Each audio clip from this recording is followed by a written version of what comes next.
Has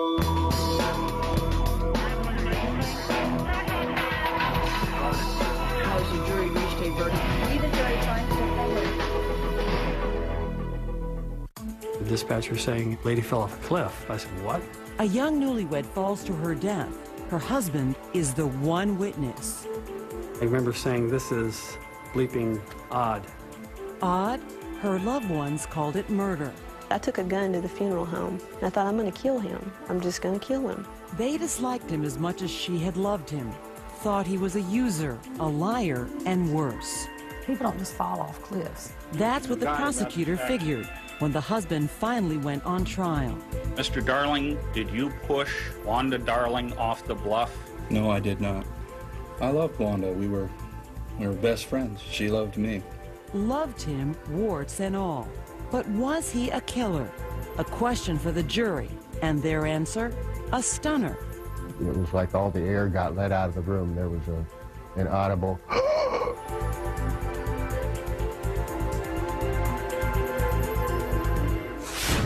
Thanks for joining us for Dateline on ID. I'm Lester Holt. They'd been married just 4 months. The bride was a nurse, kind-hearted and trusting. Too trusting, according to her family. When she was killed in a fall from a cliff, her new husband was the only witness, and one police officer believed it was no accident. Here's Keith Morrison.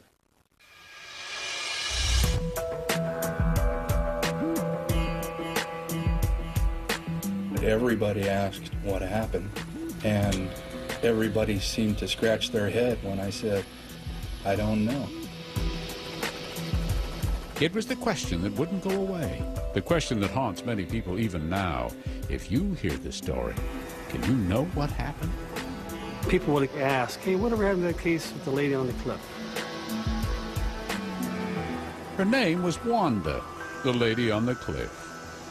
I dream about Wanda every single night.